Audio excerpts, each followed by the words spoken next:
Alhamdulillah nahmaduhu wa nasta'inuhu wa nastaghfiruh wa na'udzu billahi min shururi anfusina wa min sayyiati a'malina.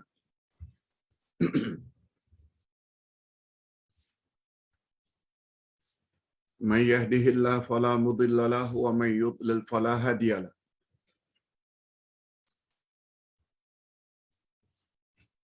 Asyhadu an la ilaha illallah wahdahu la syarika lah wa asyhadu anna Muhammadan abduhu wa rasuluh la nabiyya ba'dah. Allahumma salli wa sallim ala nabiyyina Muhammad wa ala alihi wa sahbihi ajma'in, amma ba'd. Hadirin dan hadirat serta para pemirsa yang saya hormati, Assalamualaikum warahmatullahi wabarakatuh.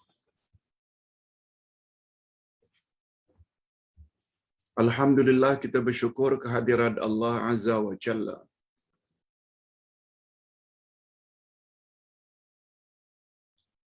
Berkat taufiknya kita dapat meneruskan lagi majlis ilmu kita berdasarkan kitab Ke Arah Memahami Al-Quran dan Al-Hadith jilid 2. Ke Arah Memahami Al-Quran dan Al-Hadith jilid 2, halaman yang ke-83.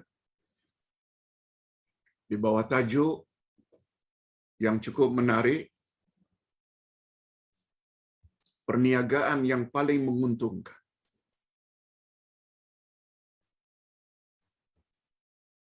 Perniagaan yang paling menguntungkan.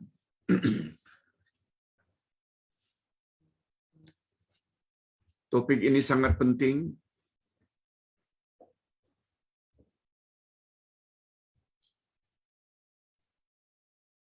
sebab perniagaan ini datangnya melalui pertanyaan.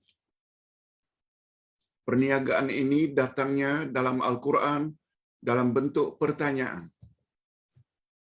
Allah Subhanahu wa Ta'ala dalam Quran atau Nabi Muhammad sallallahu alaihi wasallam di dalam hadisnya, bila bertanya sesuatu, pasti sesuatu tersebut perkara yang penting. Setelah bertanya, Allah Subhanahu wa Ta'ala akan menjawab sendiri. Perniagaan yang penting itu apa dia?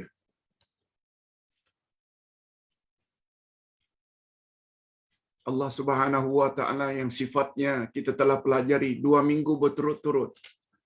Al-Haqqu dan Al-Mubin. Semua perkataan Allah adalah benar. Semua perkataan Allah adalah clear, jelas. Tidak ada samar-samar. Persoalannya, kita percaya atau tidak, itu saja. Tapi yang jelas, segala perkataan Allah adalah benar. Segala perkataan Allah adalah clear, jelas. Tidak ada samar-samar yang boleh mengakibatkan kita jadi ragu-ragu. Apalagi datangnya dalam bentuk pertanyaan. Okey, kita baca 2 ayat saja daripada 5 ayat. Kita baca sebagai permulaan 2 ayat saja. A'udzubillahi minasyaitonirrajim.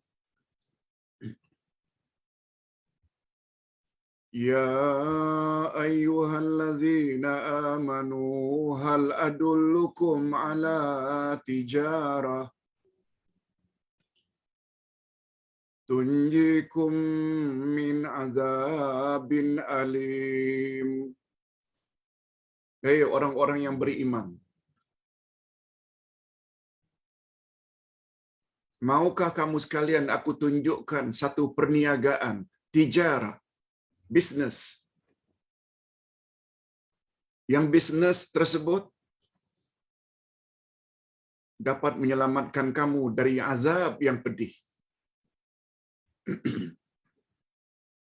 Lalu Allah jawab, Allah explain pada ayat berikutnya. Tu'minuna billahi wa rasulih wa tujahiduna fi sabilillahi bi amwalikum wa anfusikum. Perniagaan itu ialah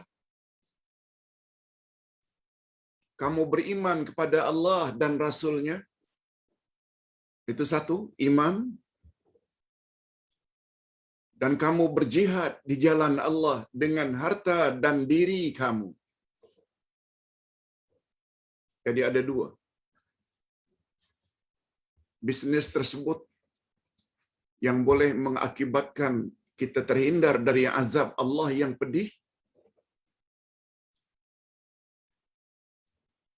Kamu mesti memiliki pertama iman, yaitu iman pada Allah dan iman pada Rasul. Yang kedua, jihad di jalan Allah dengan harta dan diri kamu. Lalu apa kata Allah bila dua ini ada pada seseorang? Zalikum khairul lakum in kuntum ta'lamun. Yang demikian itu khairul lakum, lebih baik bagimu. Yang demikian itu yaitu iman dan jihad. Khairul lakum, better for you. In kuntum ta'lamun, jika kamu tahu. Ini yang kita ingin tahu. Wajib tahu.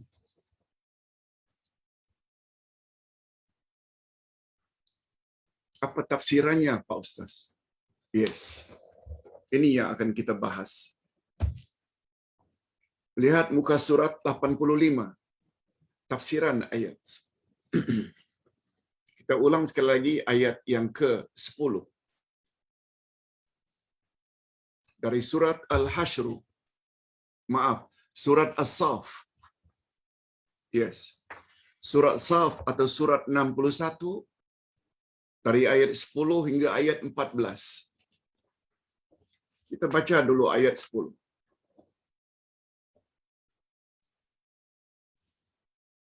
Allah Subhanahu wa taala panggil dengan panggilan ya ayyuhallazina amanu. Kata ulama tafsir, panggilan ini panggilan yang paling banyak dalam Al-Quran. Yang mengandung makna panggilan kesayangan. Allah sayang pada orang-orang yang beriman. Sehingga disebut dalam Al-Quran sebanyak 89 kali. Ya ayuhan nas, wahai sekalian manusia, hanya belasan kali. Ya ayyuhalladzina kafaru, hanya sekali. Tapi ya ayyuhalladzina amanu, Allah sebut sebanyak 89 kali. Ini salah satu daripada 89. Ya ayyuhalladzina amanu hal adullukum ala tijaratin tunjikum min azabin alim. Hai orang-orang yang beriman, maukah kamu sekalian aku beritahu suatu perniagaan yang dapat menyelamatkan kamu dari azabku yang pedih?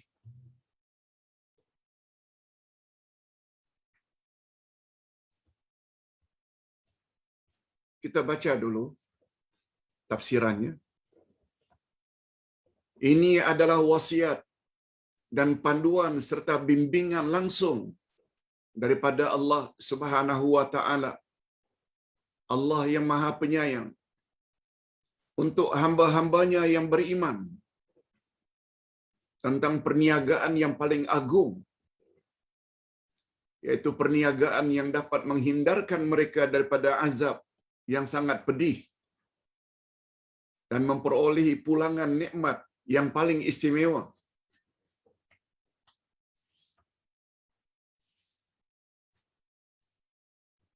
Wasiat ini disampaikan oleh Allah dalam bentuk tawaran, offer, dalam bentuk pertanyaan. Ini menunjukkan bahawa perniagaan yang dimaksudkan itu adalah sesuatu yang menarik minat sesiapa yang mahu mengambil iktibar dan bagi orang yang mahu memikirkannya.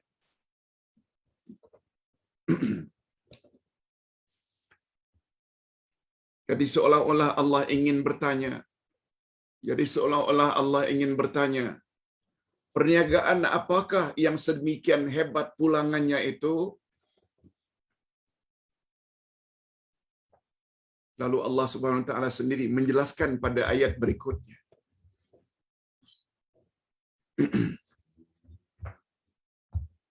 Ini yang dipanggil dengan Al-Quran, tafsir Al-Quran. Yaitu kualiti tafsir yang paling tinggi bila ayat Quran ditafsirkan oleh ayat Quran yang lain. Sebagaimana penjelasan kita tentang Siratal Mustaqim.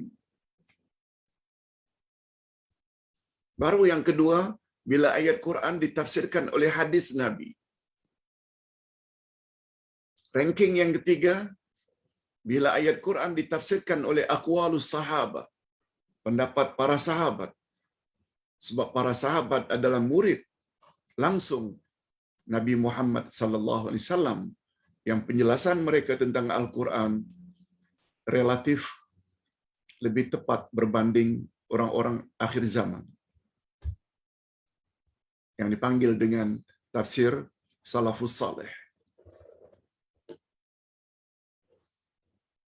Lalu apa kata Allah ketika menjelaskan? Ustaz buat contoh lain. Surat Al-Munafiqun ayat 9.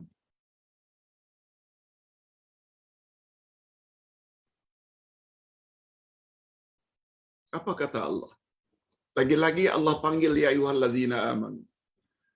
Ya ayyuhallazina amanu la tulhikum amwalukum wala auladukum an zikrillah.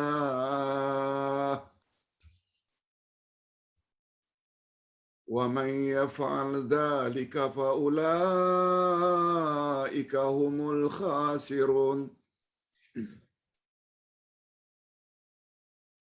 Hai orang-orang yang beriman,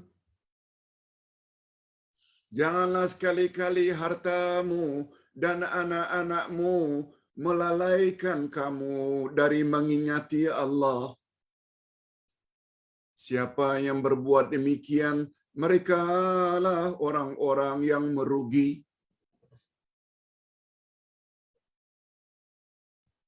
Lalu Allah Subhanahu wa taala beri panduan direct setelah ayat itu, supaya orang beriman tidak dapat dilalaikan oleh harta dan anak.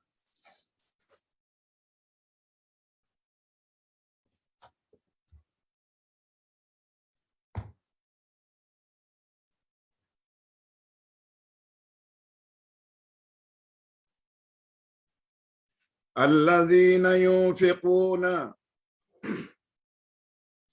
wa ulaika humul khasirun. Alladzina anfaqu fi sabilillahi bi amwalihim wa anfusihim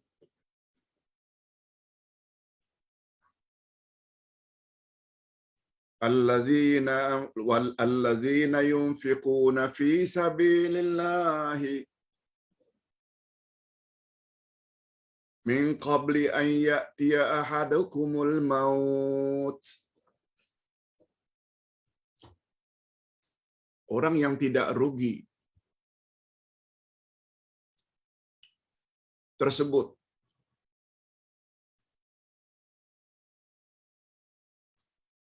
Disebabkan harta dan anak-anak itu. Sehingga mereka akhirnya terhindar daripada lalai. Allah sebut pada ayat berikutnya, ayat 10, yaitu orang yang menafkahkan harta mereka pada jalan Allah sebelum mereka mati. Itulah orang-orang yang tak dapat dilalaikan oleh harta mereka. Yaitu orang-orang yang membelanjakan harta mereka di jalan Allah sebelum mereka mati. Dan Allah Subhanahu wa taala ingatkan, jangan jadi orang yang apabila dah tiba ajal baru berkata, "Oh Tuhan, tolong delay, tolong lambatkan kematian sebentar sahaja supaya kami boleh bersedekah dan beramal saleh."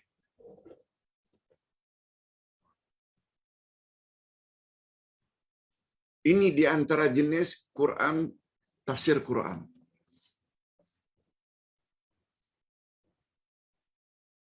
Ustaz ulang sekali lagi.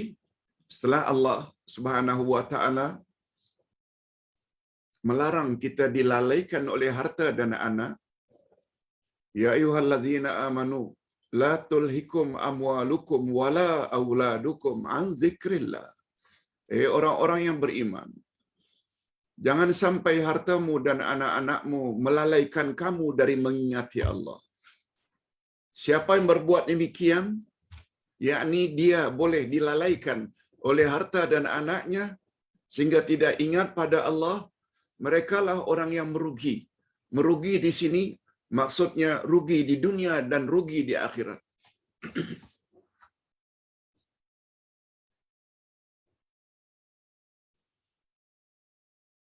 Lalu Allah Subhanahu wa taala explain pada ayat berikutnya. Orang yang tidak rugi itu ialah orang yang menafkahkan hartanya di jalan Allah sebelum dia mati. Jangan hendaknya dia seperti orang yang apabila ajal dah tiba lalu berkata, "Oh Tuhan, tolong lambatkan sebentar saja kematianku supaya aku boleh bersedekah dan beramal saleh." Ini di antara contoh Quran, tafsir Quran. Kita berbalik kepada topik. Setelah Allah bertanya, "Hei orang-orang yang beriman, adakah kamu mau aku tunjukkan kepadamu tijarah?" Tijarah itu bisnes.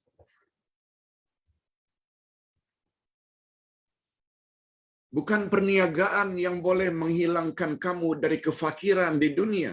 Bukan. Bukan perniagaan yang boleh membuat kamu bahagia di dunia. Bukan. Bukan perniagaan yang boleh menghindarkan kamu dari kepapaan hidup di bumi ini. Bukan. Tapi Allah sebut, tijaratan tunjikum min azabin alim. Yang aku tanya ini, perniagaan atau bisnes yang boleh menyelamatkan kamu dari azabku yang pedih di akhirat. Sebab orang bila disebut perniagaan yang menguntungkan, mereka biasanya tertarik. Itu sebab di antara rahasianya, kalau ada pertanyaan dalam Al-Quran atau pertanyaan dalam hadis Nabi, dia selalu membawa makna yang dipertanyakan itu sesuatu yang sangat mustahab. InsyaAllah pagi ini kita akan tahu. Kalau ada yang bertanya, "Ustaz, macam mana ya supaya kita terhindar dari azab yang pedih di akhirat nanti?" Ini jawabannya. Ini jawabannya. Bukan ustaz jawab. Allah sendiri yang jawab. Jawaban Allah tak ada yang salah. Tak ada yang silap. Mesti benar. Kita baru belajar 2 minggu yang lalu. Al-Haq. Al-Haqqu min Rabbik. Kebenaran itu hanya datang dari Tuhanmu. Fala takunanna minal mubtarin. Jangan kamu ragu-ragu lagi. Al-Baqarah 147. Itu sebabnya pendakwah manusia kalau ingin bebas dari rugi, dia mesti watawasau bil haq. Dia hendaklah berpesan-pesan berdasarkan kebenaran, bukan berdasarkan akal. Akal boleh betul, boleh salah. Itu sebabnya utamakan. Kalau tidak dengar ceramah atau bimbingan agama, cari ustaz-ustaz kita yang bila bercakap sandarnya Quran, sunnah Nabi. Quran, sunnah Nabi. Sebab Nabi berjanji, aku tinggalkan 2 pedoman untukmu wahai umat. Selagi kamu berpegang teguh, kamu tak akan sesat selama-lamanya, yaitu Quran dan sunnahku. Nabi tidak sebut akalmu. No.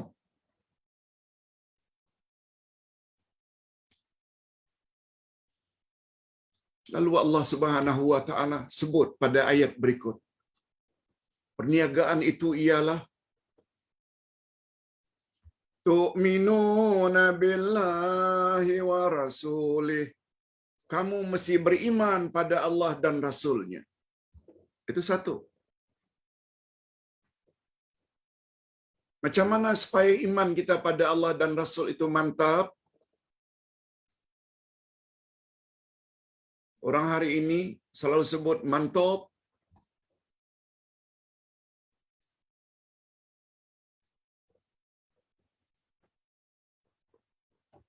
Baca buku ini.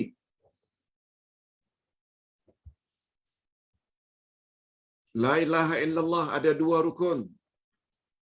La ilaha illallah ada 7 syarat. Muhammadur Rasulullah ada 4 rukun.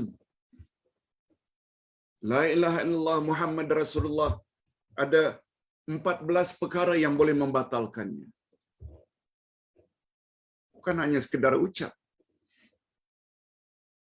Rukun la ilaha illallah Muhammad Rasulullah, 2 kalimah syahadat, rukunnya ada 3. Ucap dengan lidah. Benarkan dengan hati tanpa ragu bahwa tiada Tuhan yang berhak disembah melainkan Allah, tanpa ragu. Dan yakin Muhammad adalah last Rasul, Rasul terakhir yang ajarannya berkuat kuasa hingga kiamat. Rasulullah hendaklah dijadikan role model.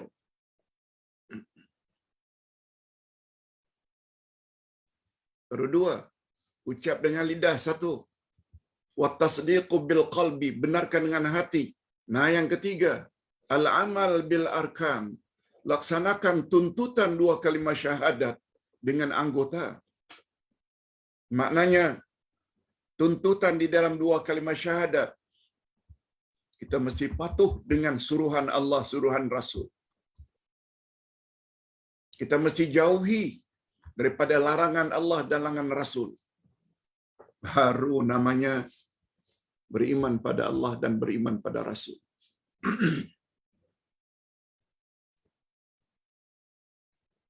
Kalau sekedar ucap, orang kafir pun ucap enggak. Berapa banyak orang-orang Arab yang beragama Kristen? Banyak.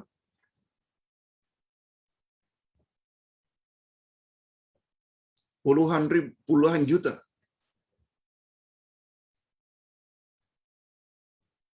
Bukan semua orang Arab beragama Islam.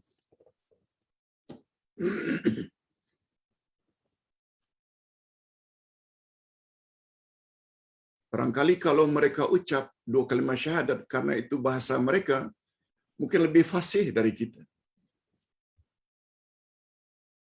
Tapi sayangnya tidak diikuti dengan keyakinan dalaman. Tidak diikuti dengan amal anggota. membuat ucapan mereka sia-sia saja. Ustaz ulang sekali lagi, jawaban Allah sendiri.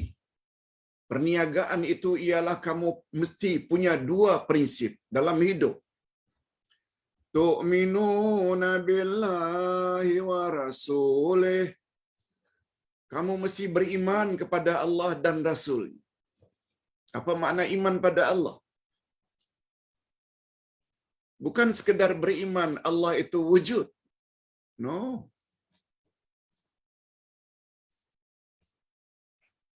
Beriman Allah itu ada, orang kafir pun percaya. Beriman Allah mencipta langit dan bumi, orang kafir pun percaya.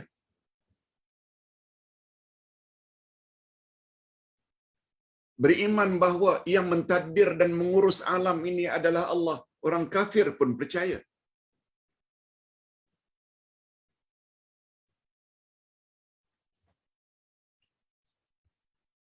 Ustaz bacakan beberapa ayat dalam Al-Quranul Karim tentang kisah jawaban musyrikin Mekah penyembah berhala bila ditanya oleh Nabi.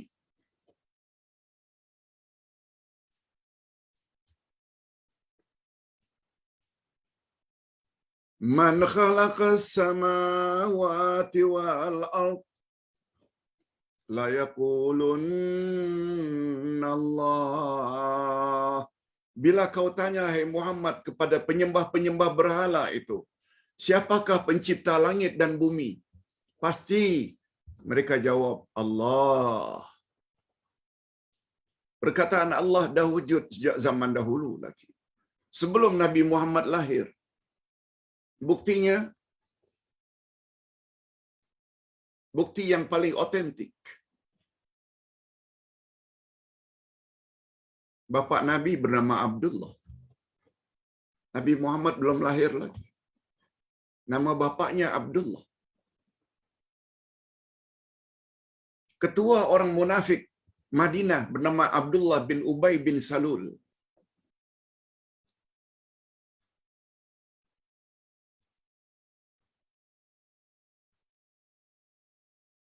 Pengasas ajaran Syiah Abdullah bin Sabah. Pengasas ajaran Khawarij Abdullah Al-Kawwa. Abdullah belaka. Walaupun Nabi pernah sebut nama yang paling baik adalah Abdullah, tapi sangat tergantung sampai di mana imannya dan amalnya.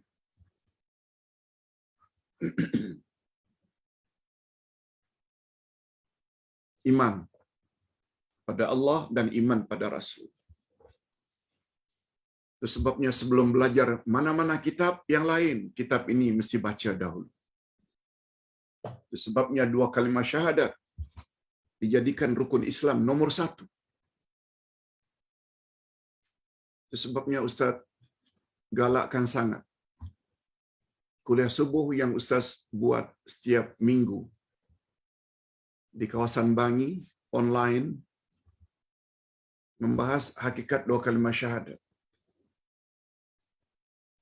Tolong dengar juga selain kuliah biasa, sebab itu yang paling asas. Namun demikian hadirin dan hadirat, iman saja tak cukup. Iman pada Allah, iman pada Rasul tak cukup. Itu sebabnya diikuti oleh Allah. Wa tujahiduna fi sabilillahi bi amwalikum wa anfusikum. Imanmu kepada Allah dan Rasul itu mestilah kamu ikuti dengan kesungguhan berjihad di jalan Allah dengan harta dan anak harta dan anak-anak, harta dan diri kamu.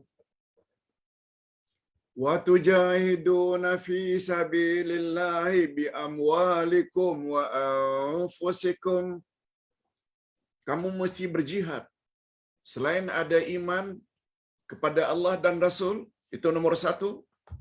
Yang kedua, kamu mesti ikuti imanmu itu dengan berjihad di jalan Allah, dengan hartamu dan dengan diri kamu. Makna ringkasnya, amal saleh. Amal saleh dalam bentuk zakat itu dengan harta. Amal saleh dalam bentuk infak, sedekah, wakaf, semua itu harta.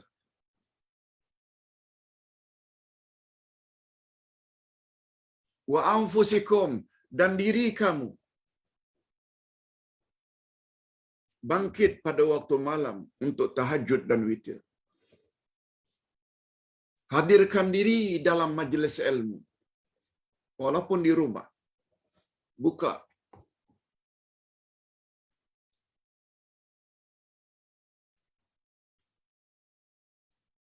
handphone, gadget,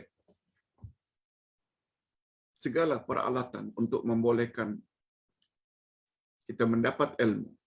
Itu jihad dengan diri. Tak cukup dengan harta saja, tapi juga dengan diri. Lalu apa kata Allah bila dua sifat tersebut ada pada seseorang? Zalikum khairul lakum. Yang demikian itu adalah lebih baik bagimu. Khairul lakum. Better for you.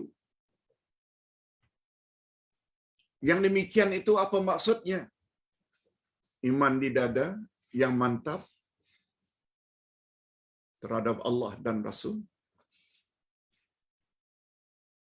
Berjihad dengan harta dan diri, maknanya amal saleh.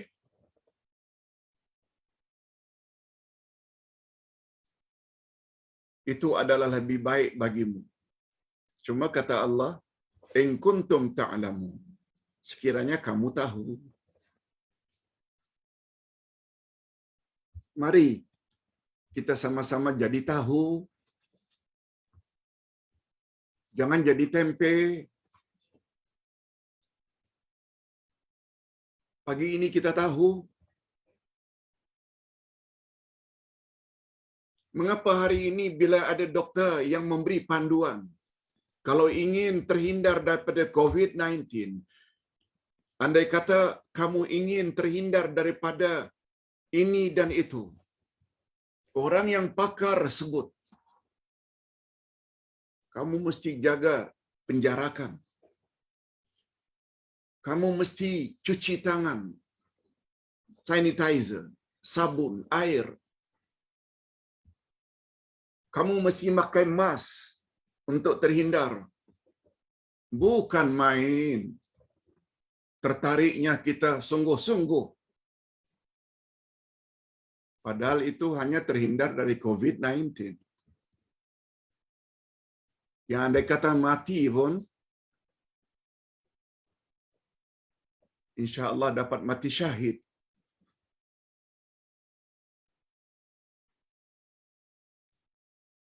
Kamu hendaklah hidu, uap, air cengkeh yang dipanaskan. Kamu hendaklah minum air kunyit, serai. Bersungguh-sungguh kita mengikuti.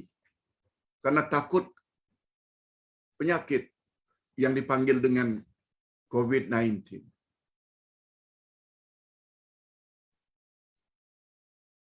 Yang Allah offer ni bukan itu. Lebih hebat lagi.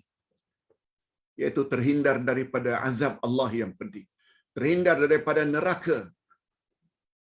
Lalu kita buat saja. Di mana otak kita? Agar terhindar dari penyakit-penyakit tertentu yang kita takuti, kita sungguh-sungguh cari ilmu. Patuhi panduan demi panduan daripada pakar, termasuk vaksin.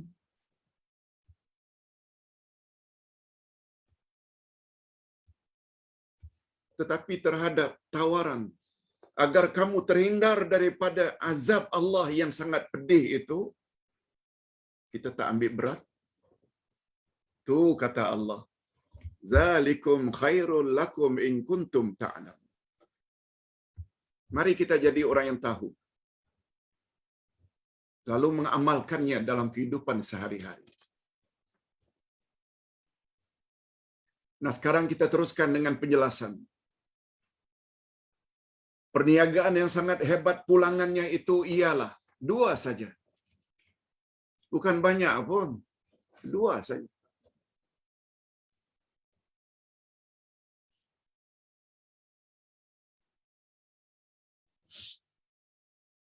Agar kita dapat terhindar dari COVID-19 ada 3 syaratnya.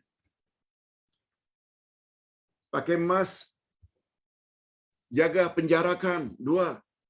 Yang ketiga, selalu cuci tangan, 3. Ya Allah minta ni 2 saja. Pertama, beriman pada Allah dan Rasul-Nya.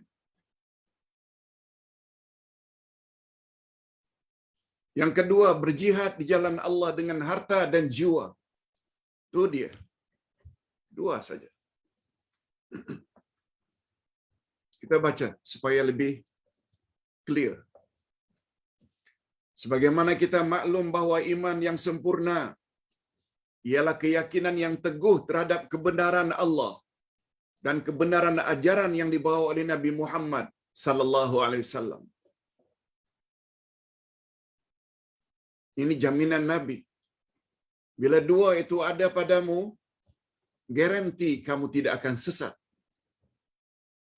Keyakinan yang membuahkan amalan anggotanya. Keyakinan tadi terhadap Allah dan Rasul membuahkan amalan dengan anggota. Keimanan yang sebenarnya akan mendorong seseorang untuk berjihad di jalan Allah.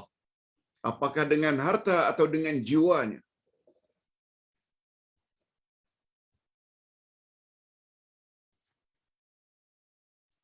Alhamdulillah, Ustaz lihat. Sungguh memberangsangkan.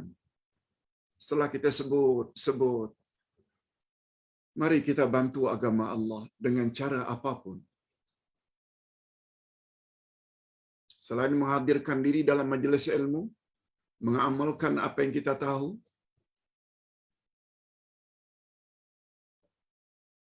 banyak yang menyumbang untuk ikut serta berdakwah.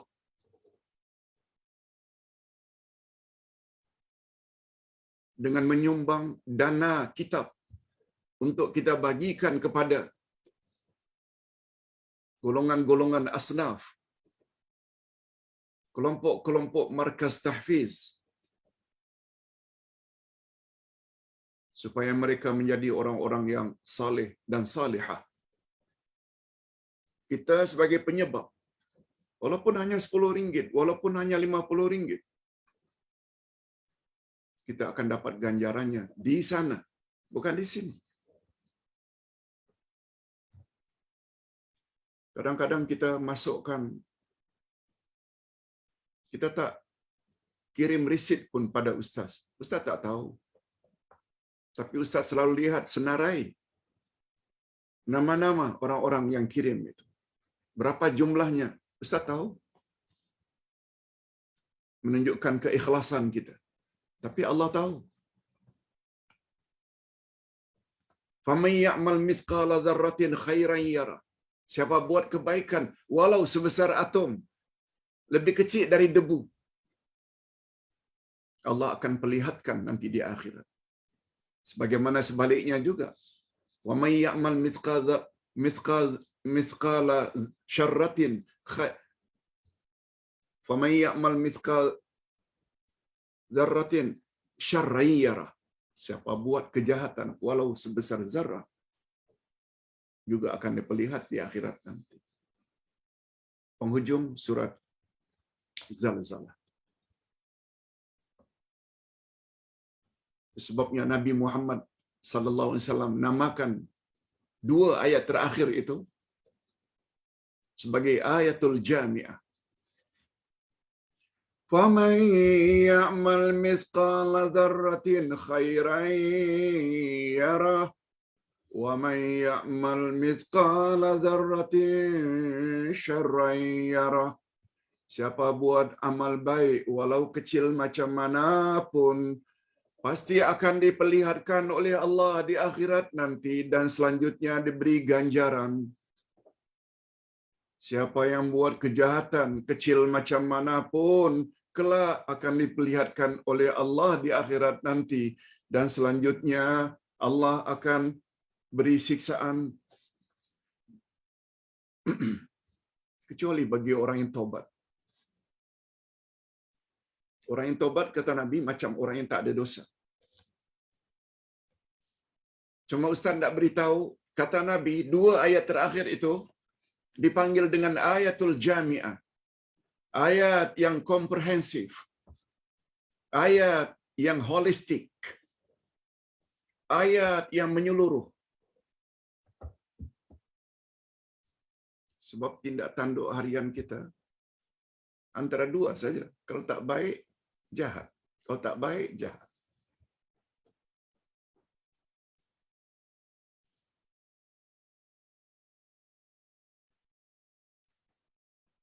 Itu sebabnya ayat tersebut ketika didengar oleh Abu Bakar menangis.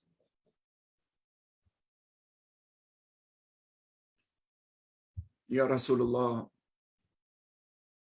mana ada di antara kami orang yang tidak pernah buat jahat, walau kecil macam manapun. Mesti.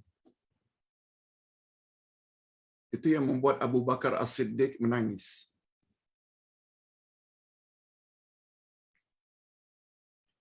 Ketika ditanya oleh Nabi, "Ya Abu Bakar, mengapa kau menangis?" Aku menangis mengenang ayat yang Tuhan baca tadi. وَمَن يَعْمَلْ مِثْقَالَ ذَرَّةٍ خَيْرًا يَرَهُ وَمَن يَعْمَلْ مِثْقَالَ ذَرَّةٍ شَرًّا يَرَهُ. Mana di antara kami ini yang tak pernah buat dosa? Lainlah dengan Tuhan. Tuhan maksum. Apa kata Nabi? Jangan keterlaluan, wahai Abu Bakar.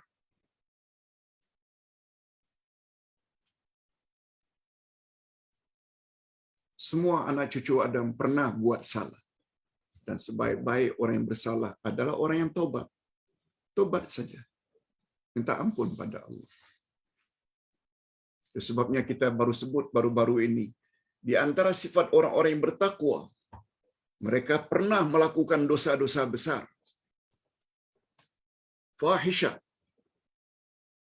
Yang selalu diartikan dengan berzina. Tapi mereka segera ingat pada Allah. Mereka minta ampun pada Allah, istighfar. Dan mereka berjanji tidak akan ulang lagi. Yes.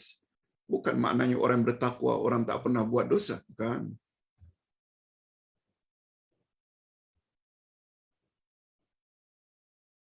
Berbalik kepada ayat.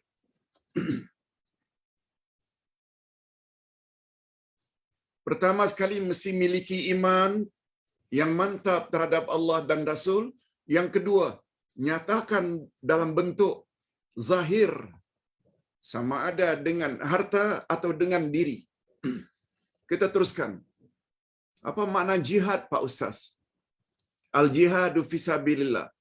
Ini penerangannya. Al-jihadu fisabilillah sangat banyak jenisnya. Jihad melawan musuh di medan pertempuran untuk membela dan menegakkan agama Allah. Satu, berperang melawan orang kafir. Jihad terhadap diri sendiri dengan melawan kehendak nafsu, syahwat yang liar. Ingin berzina, kata diri, kata nafsu. Ingin kaya cepat, lalu rasuah. Lalu kita lawan itu. Jihad di antara diri dengan makhluk lain seperti menghindarkan sifat tamak terhadap harta orang lain. Lalu khianat, menipu, mencuri, rasuah. Tetapi sebaliknya dia miliki sifat hormat, sifat lemah lembut, pemurah terhadap mereka, jihad di antara dirinya dengan dunia, yaitu agar dunia jangan sampai menguasai dirinya. Itu yang Allah ingatkan tadi pada ayat 9 dari surat Al-Munafiqun. Hei orang-orang yang beriman, jangan sampai hartamu dan anak-anakmu melalaikan kamu dari mengingati Allah. Dia akan senantiasa waspada terhadap pendapatan, income. Dia sangat waspada terhadap income yang haram. Dia tahu kemana hartanya mesti dinafkahkan. Sama ada nafkah wajib seperti mengeluarkan zakat, menyara tanggungan seperti isteri dan anak-anak, ataupun nafkah sunat seperti sedekah.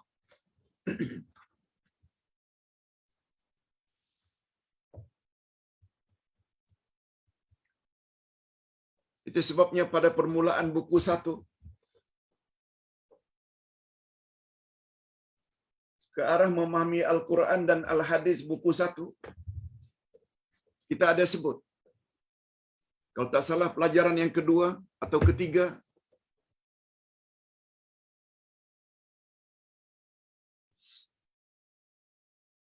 la tazulu qadama ibni Adam yaumal qiyamah hatta yus'al an arba. Kedua-dua kaki anak cucu Adam, manusia, tidak boleh bergerak di akhirat nanti. Maju tak boleh, mundur tak boleh. Sehingga ditanya 4 perkara.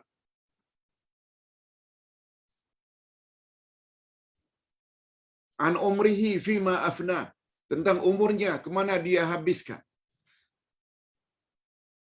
Wa an syababihi fima ablah, masa mudanya kemana dia belah. Fima ablah, dekat-dekat. Pada masa mudanya kemana dia belah. Dia jadi pemuda yang baik ke atau pemuda yang jahat. Wa an ilmihi fima amila fi. Allah juga akan tanya tentang ilmunya, sampai mana dia amalkan. Dan yang terakhir wa an malihi min aina tasabah wa ila aina anfaq. Yang terakhir tentang hartanya. Pertanyaan tentang harta ini lebih detail. Min aina tasabah, dari mana kamu perolehi, dari mana income-mu. Wa ila aina anfaqah, dan kemana kamu salurkan harta yang kamu perolehi. Allahu Akbar.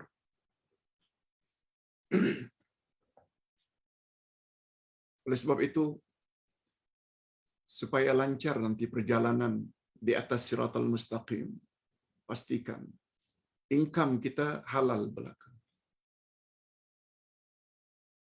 Dan income yang kita perolehi banyak ke sedikit, infak jalan Allah, untuk pembinaan masjid ke, untuk tahfiz ke, untuk menjadi ibu bapa asuh anak-anak tahfiz Quran atau anak yatim ke, atau bantu keluarga ke, bantu orang yang mangsa banjir ke. Itu maknanya. Sebabnya kata Nabi dalam hadis yang lain, al-malu salih fi rajulis salih. Harta yang baik itu hanya terletak pada tangan orang yang baik. Sebab dia tahu kemana dia perlu salurkan.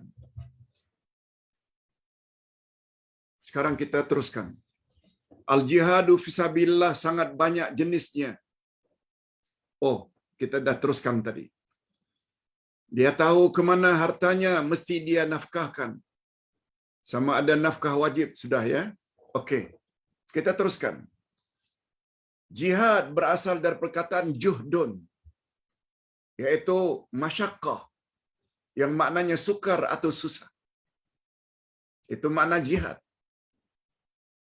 Sedangkan sabilillah, maksudnya jalan yang akan membawa seseorang kepada keredaan Allah.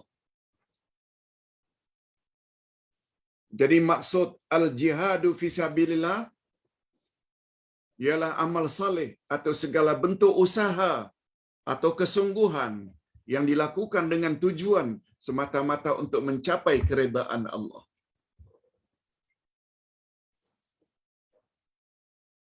Poin ini sangat penting. Izinkan Ustaz untuk menjelaskan yang lebih clear. Al-jihadu fi sabilillah terdiri dari 3 perkataan. Al-jihadu satu, perkataan fi sabilillah. Kata orang Arab, al-jihadu ma'khuzun minal juhdi bima'nal masyaqqah. Jihad diambil dari perkataan juhdun. Juhdun dengan makna masyaqqah. Masyaqqah bahasa kita bersusah payah. Tapi bukan semua susah payah itu membawa kebaikan. Nah, itu sebabnya Allah sifati al-jihad mesti fi dalam. Fi maknanya dalam. Sabil jalan. Fi sabilillah dalam jalan Allah. Bersusah payah, bersungguh-sungguh dalam jalan Allah. Kalau al-jihadu maknanya bersungguh-sungguh. Nah sekarang apa makna fisabilillah Ustaz? Terjemahan literalnya dalam jalan Allah. Tapi definisinya at-tariqul musil ila mardatillah. Segala jalan untuk mencapai keredaan Allah. Itu dia makna fisabilillah. Oleh sebab itu kita bangkit jam 3:30, jam 4 pagi. Menahan ngantuk. Sirami anggota wuduk dengan air dingin. Berpakaian lengkap menghadap kiblat. Salat beberapa rakaat. Baca Quran, doa. Itu semua tidak akan dapat dilakukan tanpa jihad, kesungguhan. Dan tujuan kita berbuat itu, apakah untuk dipuji, disanjung oleh orang ramai? Orang ramai semua tak tahu. Tapi harapan kita melakukan itu semua semata-mata mengharap keredaan Allah. Yes, qiyamul lail Anda sudah termasuk dalam kategori al-jihadu fi sabilillah. Berdakwah menyampaikan kebenaran. Tak letih-letih.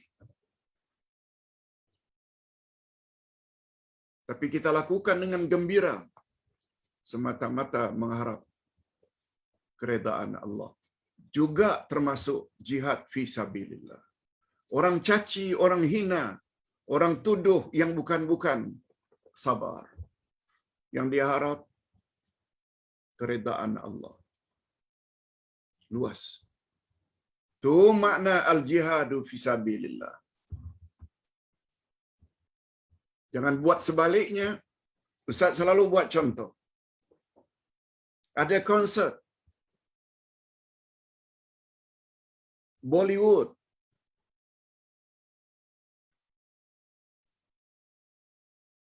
Shahrul Khan, Amitabh Bachchan,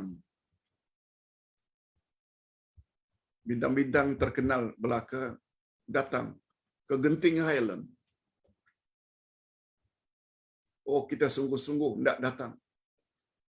Tak dapat bas, ketinggalan. Cari kawan, tak dapat cari kawan. Pakai motor, naik. Sungguh-sungguh, namanya sungguh-sungguh juga. Itu jihad juga. Tapi jihad jenis itu namanya al-jihadu fi sabil syaitan. Bukan ke arah keredaan Allah. Tapi ke arah keredaan syaitan.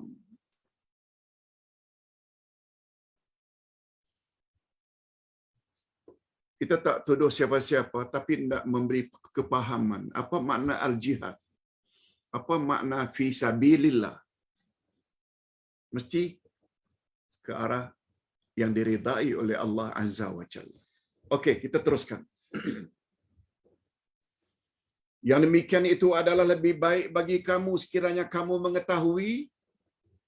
Maksudnya, iman dan jihad adalah lebih baik bagi kamu daripada segala sesuatu yang ada di muka bumi ini.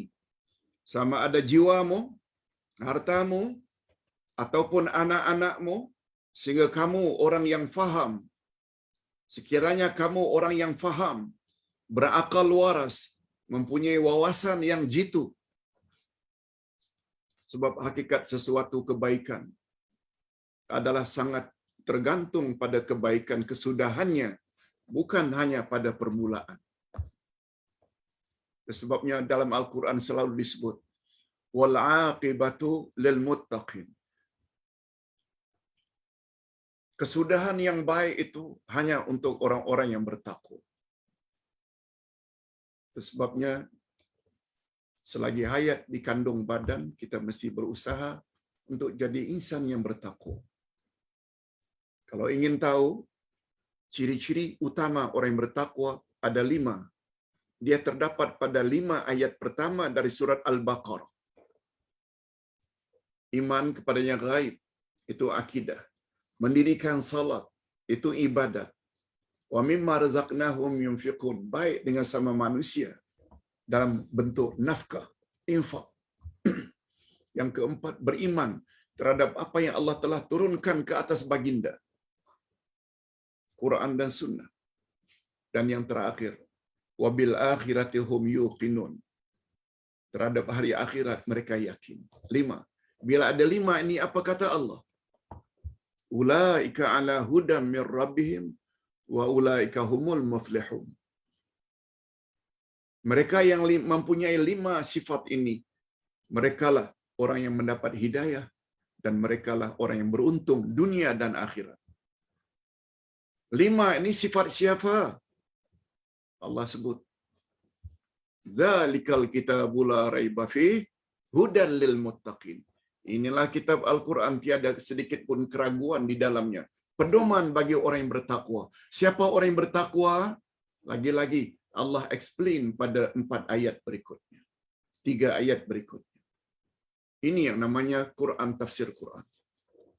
Senang saja. Sebabnya jangan marah kalau Ustaz ulang-ulang selalu. Baca Quran saja tak cukup kalau tak faham apa yang dibaca. Kalau kita baca, faham, banyak sungguh panduan-panduan yang ada dalam Quran. Termasuk panduan, kamu ingin terhindar ke daripada azabku yang pedih, kata Allah, kalau mau, mantapkan iman, pertingkatkan jihadmu di jalanku. Itu adalah lebih baik bagimu, sekiranya kamu tahu. Yang offer ni Allah. Cuma kita tidak akan merasakan itu bila apa yang kita baca kita tak faham. Itu sebabnya jadilah melalui ke arah memahami Al-Quran dan hadis ini. Setiap buku ada 30 pelajaran, 15 Quran, 15 hadis. Ustaz sudah buat 5 jilid. Bermakna di dalamnya ada 5 kali 30, 150 pelajaran, 75 ayat-ayat Quran, 75 hadis Nabi. Jadilah daripada tak faham langsung. Minta maaf. Bukan dengan nada menghina, enggak. Sekedar motivasi. Tak ada istilah terlambat. Kita selalu gunakan istilah better late than never. Lebih baik terlambat daripada tidak sama sekali. Apalagi Nabi berjanji, innamal a'mal bil khawatim. Sesungguhnya yang paling menentukan nasibmu setelah mati adalah pada penghujung hayat. Macam mana cara kita mati? Oleh sebab itu cari ilmu semampu yang boleh. Kita teruskan. Atas sebab inilah mengapa pada ayat berikutnya Allah Subhanahu wa taala dahulukan ganjaran ukhrawi, kemudian barulah disusuli dengan ganjaran duniawi.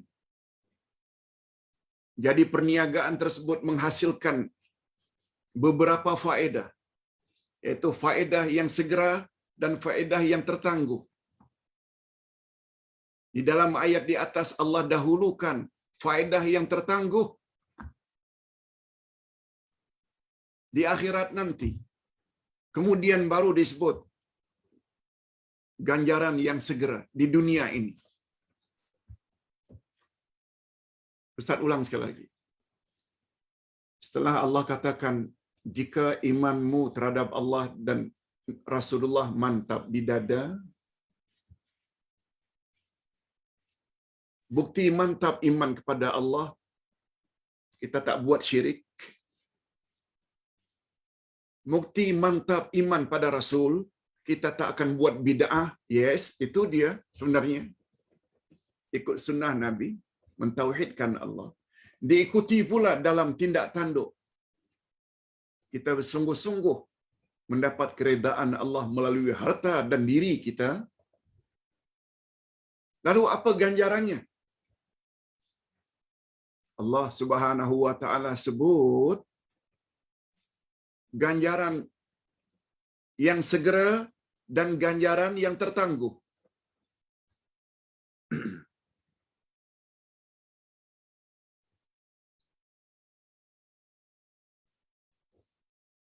Orang-orang kafir, mereka selalu memikirkan ganjaran segera. Saya bila bekerja keras, berusaha kuat, saya akan kaya. Saya boleh beli kereta mewah, saya boleh beli banglo, saya boleh beli kebun. Okey. Itu orang kafir.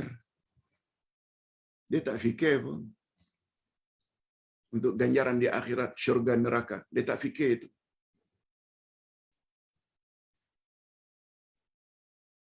Untuk mendapat ganjaran segera di dunia, walau dengan cara menipu. Pokoknya boleh hidup bahagia di dunia. Sifat orang kafir tersebut, minta maaf, juga terdapat kadang-kadang pada orang Islam. Dia tak kisah rasuah berbilion-bilion. Dia tak kisah mencuri. Asalkan hidup gah, mewah. Sebenarnya nama saja Muslim, tapi padanya ada sifat orang kafir.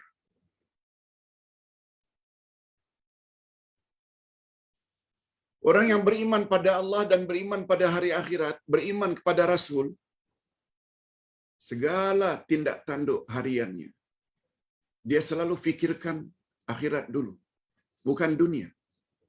Itu sebabnya kata Nabi, ketika ditanya, "Ya Rasulullah, siapakah orang beriman yang bijak, pintar, yang pandai?" Kata Nabi ada dua syaratnya. Aktsaruhum dzikran lil maut. Orang beriman, mukmin, mukminah yang banyak ingat mati. Yang kedua, aktsaruhum isti'dadan lima ba'dal maut. Yang kedua, mukmin, mukminah yang senantiasa memperbanyak bekal untuk hidup sesudah dia mati. Kata Nabi, itu orang yang bijak. Pemahamannya bukanlah orang yang bijak kalau hanya fikir dunia, dunia, dunia, dunia. Contoh, dalam mendidik anak, yang penting anak lulus dalam UPSR, yang penting anak lulus di dalam SPM dan lain-lain. Tak fikir anak boleh lulus tak terhadap pertanyaan mukar wa nakir di alam kubur. Man rabbuka? Wa man nabiyuka? Wa ma imamuka? Yang mesti dijawab, Tuhanku Allah, Nabiku Muhammad, panduanku Al-Quran. Kita dah belajar dah berdasarkan buku. Jawaban tepat terhadap soalan kubur. Yang kita utamakan anak lulus dalam soalan-soalan di dunia supaya boleh hidup bahagia, dapat kerjaan bagus, gaji besar. Dunia. Tapi pertanyaan di alam barzakh, anak tak diasuh. Aduh. Ini yang kata Nabi, orang yang tidak bijak. Walaupun orang berkenaan barangkali ada profesor, ada PhD, ada doktor, ada master. Bukan itu. Bukan itu ukurannya. Ini yang dimaksudkan. Pertanyaan Allah tadi, Allah sebut lebih dahulu ganjaran ukhrawi, yaitu awak akan terhindar daripada azab api neraka. Kemudian baru disusuli dengan ganjaran duniawi, yaitu ganjaran yang dekat. Kita baca sedikit.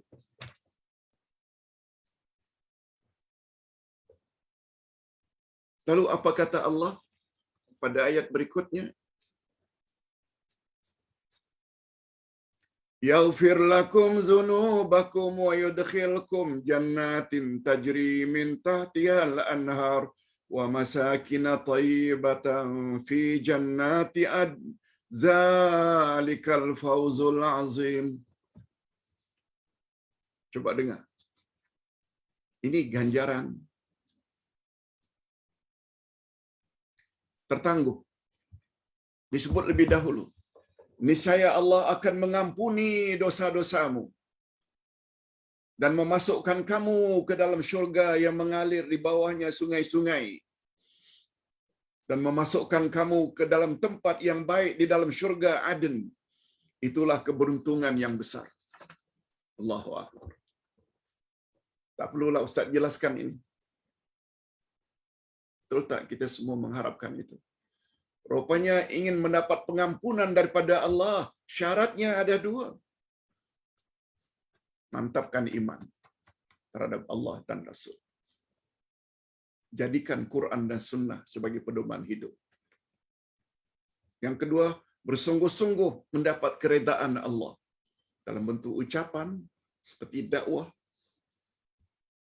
tindak tanduk, perbuatan, salat wajib, fardu, rawatib, salat sunat duha, qiyamul lail, tahajud dan witir, baca Quran, itu ucapan. Sungguh-sungguh. Kemudian Allah sebut pula ganjaran segera. Setelah menyebut ganjaran tertangguh, sesuatu yang apabila disebut lebih awal, menunjukkan itulah yang paling utama. Bukan sebaliknya. Ganjaran segera. No.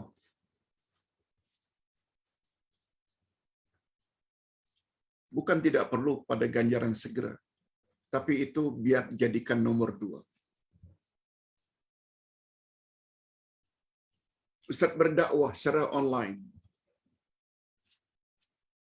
Tawarkan sajalah kalau ada yang ingin derma untuk kelancaran dakwah, apalagi Ustaz ada 6 orang tim membantu Ustaz.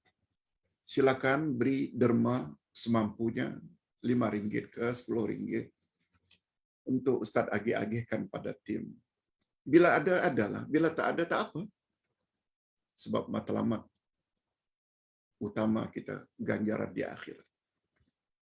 Berapa banyak bila kebenaran yang kita sebarkan lalu orang amalkan, berapa banyak yang kita bakal terima nanti di alam barzakh dan di alam akhirat. Yes. Tapi kita yakin dengan janji Allah pada ayat 7 surat Muhammad, in tansurullah yansurkum. Bila kamu bantu agama Allah, Allah pasti akan bantu kamu. Oh, alhamdulillah. Rasanya hidup ni cukup saja. Itu yang mustahak sebenarnya. Bukan kaya pun. Sebab Nabi bersabda, laisal ghina an kathratil arad, walakinnal ghina ghinan nafs. Bukanlah yang dikatakan kaya itu orang yang banyak harta melimpah ruah. No. Bukan itu yang namanya kaya. Lalu Nabi sebut, kaya yang sebenarnya adalah kaya hati. Baik dengan semua orang, tidak pendendam, tidak busuk hati pada orang lain. Sebarkan saja kebenaran. Orang caci pun tak mengapa.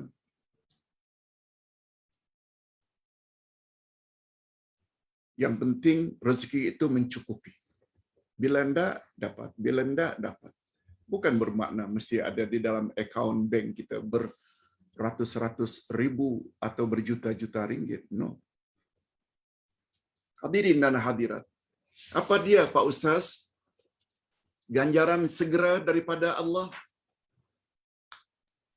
Wa ukhra tuhibbunaha nasrum minallahi wa fathun qarib wa basyiril mu'minin. Dan ada lagi kurnia anugerah yang lain yang kamu sukai, yaitu pertolongan dari Allah dan kemenangan yang dekat waktunya. Dan sampaikanlah berita gembira kepada orang-orang yang beriman. Maksudnya, Ustaz jelaskan sajalah, tak usah baca. Engkau, hai Muhammad, dengan sikapmu terhadap iman pada Allah, Rasul-Mu sebagai Rasul, dan kesungguhanmu dalam menyampaikan kebenaran, lalu diikuti oleh sahabat-sahabatmu, walaupun dalam bentuk sedikit, jangan bimbang. Kamu akan menang di dunia ini. Coba lihat peperangan pertama, peperangan Badar. Nabi sekitar 300 orang saja. Lawan musyrikin Mekah dengan senjata yang cukup. 1000 lebih. Siapa yang menang? Nabi Muhammad menang. Itu dia. Maknanya pertolongan yang dekat. Ini memberi isyarat. Apabila seseorang memiliki hatta hari ini 2 sifat tadi, iman pada Allah, iman pada Rasul, dan bersungguh-sungguh berjuang menegakkan agama Allah. Pastikan kalau kita punya pangkat, kita menjadi leader, kita menjadi pemimpin, pastikan kelangsungan agama Islam itu didahulukan daripada yang lain-lain. InsyaAllah Allah pasti akan bantu. Janji Allah ini bukan untuk zaman Nabi saja, sampai hari ini. Sebabnya Ustaz selalu sebut-sebut, kalau kita ingin berjuang, letakkan Islam itu yang paling atas. Bila saya jadi pemimpin, saya ingin ajak seramai mungkin saya punya follower agar taat Allah dan taat Rasul. Adapun ekonomi, kesehatan itu kedua, ketiga, keempat. Tapi agama nomor 1. Yes, itu maksud. Hadirin dan hadirat rahimakumullah. Nah, kita sampai ke ayat yang terakhir. Apa janji Allah? Ya ayyuhalladzina amanu kunu ansarallah kama qala Isa bin Maryam lil hawariyin man ansari ila Allah. Qala al hawariyun nahnu ansarullah. Fa amanat ta'ifatun min bani Israil wa kafarat ta'ifah. Fa ayyadna alladzina amanu ala aduwwihim fa asbahu zahirin. Hai orang-orang yang beriman, coba dengar baik-baik apa kata Allah. Lagi-lagi kepada orang yang beriman. Hai orang-orang beriman, jadikanlah kamu penolong agama Allah. Ini. Hai orang beriman, jadilah kamu sebagai penolong agama Allah. Sebagaimana Isa putra Maryam telah berkata kepada pengikut-pengikutnya yang setia, yaitu Hawariyin, siapakah yang akan menjadi penolong-penolongku untuk menegakkan agama Allah? Tanya Isa kepada para sahabatnya yang dipanggil dengan Hawariyun. Hawariyun lalu menjawab, kamilah penolong-penolong agama Allah. Lalu segolongan dari Bani Israel beriman dan segolongan yang lain kafir. maka kami berikan kekuatan kepada orang-orang yang beriman terhadap musuh-musuh mereka, lalu mereka menjadi orang-orang yang menang. Izinkan Ustaz menjelaskan. Allah Subhanahu wa taala bertanya kepada orang-orang beriman. Maaf, Allah Subhanahu wa taala menasihati orang-orang beriman, umat Muhammad, tentang kisah Nabi Isa dengan sahabat-sahabatnya.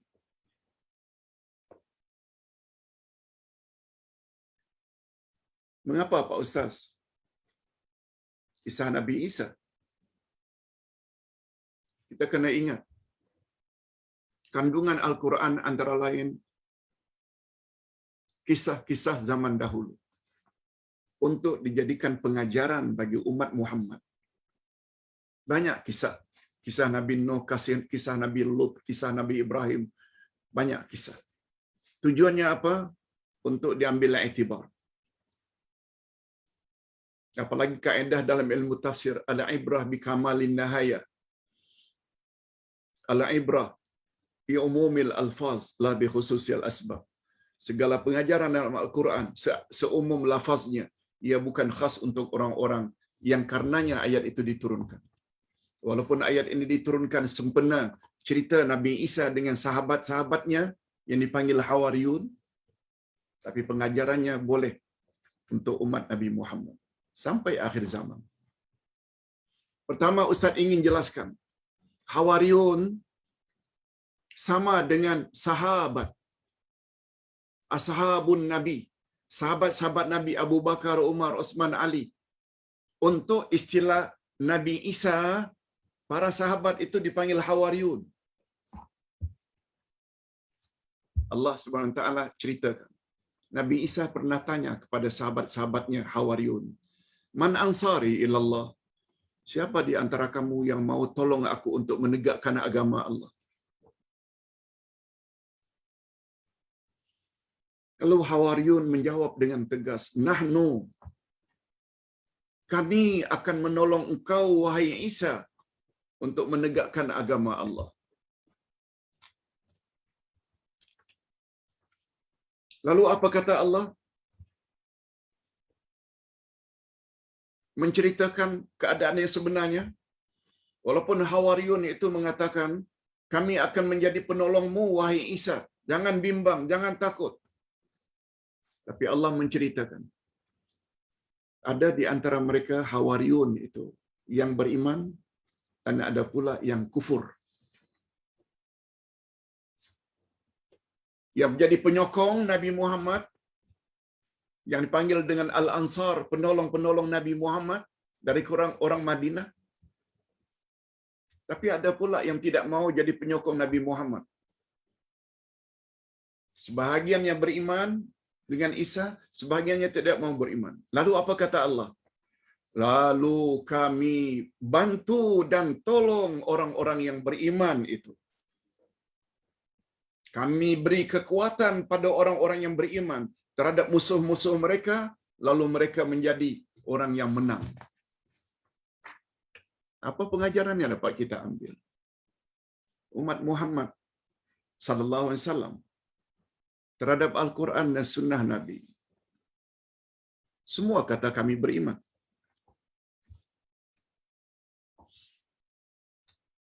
Tapi ada yang sungguh-sungguh beriman, menekuni Al-Quran dan Sunnah Nabi, ikut sungguh-sungguh. Ada yang kafir. Nah, kekafiran orang-orang Hawariyun terbagi dua. Orang Kristian hari ini ni, pengikut Isa tu Kristian terbagi dua.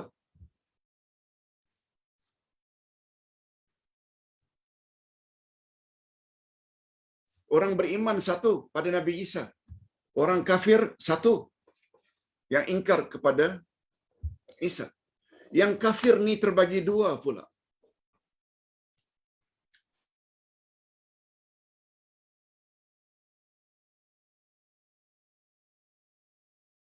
Pertama,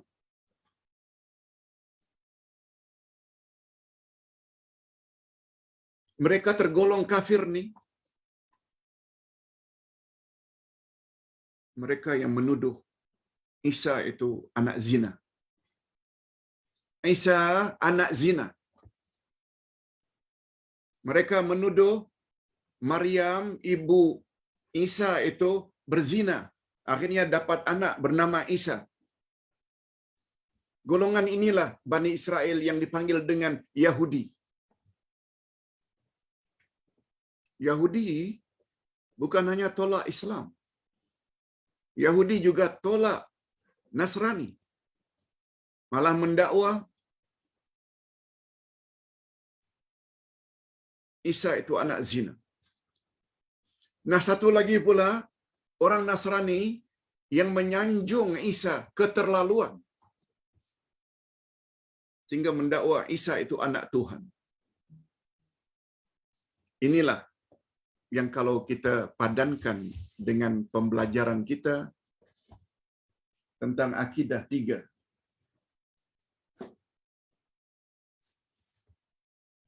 Kita kan sudah bahas Syiah. Sekarang kita sedang bahas Khawarij. Dua-dua bukan Ahlus Sunnah wal Jamaah. Disebabkan keyakinan mereka terhadap Sayyidina Ali.